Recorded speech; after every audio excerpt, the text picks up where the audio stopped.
I think that is the smart play for both players in this position, is just to go for a draw.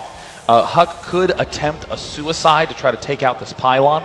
Hero, I think, is almost forced to go for a draw. He's just going to position everything perfectly, hang out and chill. And that really makes me want to ask, do you have any interesting 3-minute long stories? Well, I do want to say that while I was giving an interview a little bit earlier, if you guys missed it, there he goes. He's saying it looks like a draw IMO, and you won't come out. Oh Hero my God! Is we have the language filter on, thankfully. Yeah, pretty sure that's enabled. So thankfully, this is going to be, I would assume, a draw. But I do have to give. Wow, sweetheart, there we go, Raffle. And it's 21 supplies to 27.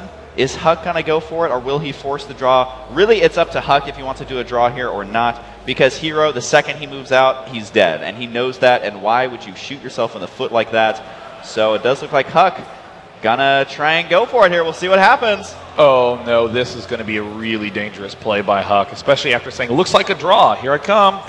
Here I come. He's starting to roll on into the front. It looks like he's going for it. And oh, force field. He's trying to target fire, but he loses. This could be the critical misstep Huk made. Wow. And interestingly enough, he did not. Actually, no, it's really smart for him to put that force field on the ramp, because his pylon can be shot from the low ground. If he gets vision, he needs a force field again. No! And he did. Now, Huk may be able to target down this pylon, but it's going to be really tough. These force fields have to be perfect. We do see Hero able to do it. 1 or 2 more force fields here, but he needs to make sure they are perfectly placed. It's got to be so careful. You can actually, apparently, you can shoot that pylon due to the fact that he is being revealed right now. I don't think he actually needs high ground vision. And, Liquid Hero. Liquid Hero, did you just actually win this game? Oh, I don't believe it. Huk is in retreat, but he can't leave that pylon undefended. That's the problem, is I think Huk, even if he loses some of his units, can still force a draw. Just because, again, we were seeing him shoot the high ground. Oh no, but Hero decides to go with the ramp. Hero gets it! Able to escape out of there when killing 1 stalker. Hero being so cost effective here. He needs to get the good force field down, but he doesn't quite yet. It is 20 supply to 21. Huk says, look at you. Wow. That was some absolutely incredible control. Hero going to take out this neutral supply depot to make sure he doesn't trip while trying to micro around. And so at this rate, all the neutral buildings are going to be taken out on this map.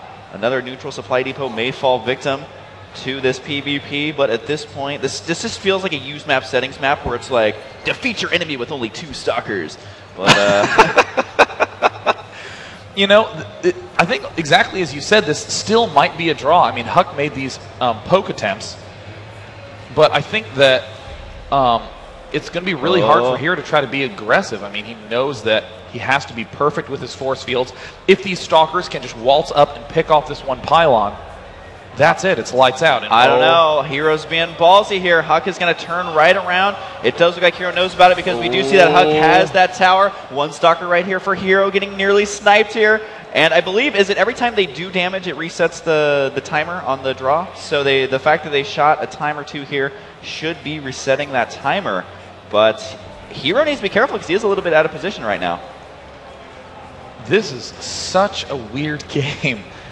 Where for about, looks like almost 10 minutes, there's been absolutely no income from either player. Yep.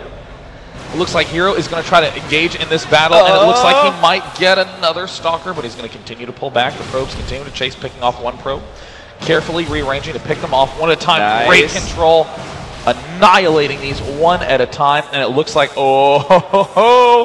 Hero might be able to take out that pylon. That was my GSL impersonation. Oh, another stalker does go down, but there's 1 down for Hero as well. And the Zealot of Hero gets completely trapped and sniped as well. We're down to 17 supply for Hero, only 10 for Huk though. But does Hero lose another stalker? He does! The units tab 2 stalkers to 3, but there is a slight advantage for Hero right now. And he's still zapping away that pylon with the 1 lonely probe. Uh-oh, these probes. Oh, this stalker from Hero starting to pick away at this pylon. That means he is attacking both pylons right now. 1 of it is taking damage. It may go down. The stalker, though, decides to run up here. He's going to try and micro it around. And at the same time, Hero is going to move out in the center of the map with the remainder of his forces. Some probe-on-probe battle in action. Hero going to try to hide as best he can. Try to keep that stalker alive. Does not really get that many shots off. Oh my God, it is 2 stalkers and a Zealot versus 2 stalkers and a Zealot and a Sentry. Only one probe difference, but the probes are going to get taken out as well. This is such a tense moment here. Both players have taken out the units in the center of the map as that pylon does go down to the probe. And right now, Hero's trying to bust up the ramp. Here he goes. He's got to be all in right now, trying to do as much damage as he can. We just have to keep an eye on that units tab. Production tab being used the least in any game I've ever cast. And this is going to be it right here. And it looks like Hero has broken through with the disadvantage. He does it. Wow. The units tab at the very end. I'm looking at it right now. It's one probe, one zealot, one stalker, one sentry. It's like an RPG. It's like he's playing Final Fantasy 1. I'll have a red mage and a probe. Wow, that game was ridiculous. I don't think I've ever seen a game like that. What was the base race at? It was at like 5.5 minutes or 6 minutes, something ridiculous. That was 17 minutes, and if we can actually take a look at the army value graph on my screen, I think you guys will absolutely love this graphic. It actually looks like something straight out of a textbook. It has some nice straight lines. Can we actually get a view of the main screen? This is worth it, this guys. This is great. This is delightful. I almost feel like the graph is broken, and there we go. There it is. That's great. Oh, man. It was nice and flat on the top. It was like a military haircut style graph. Absolutely, man.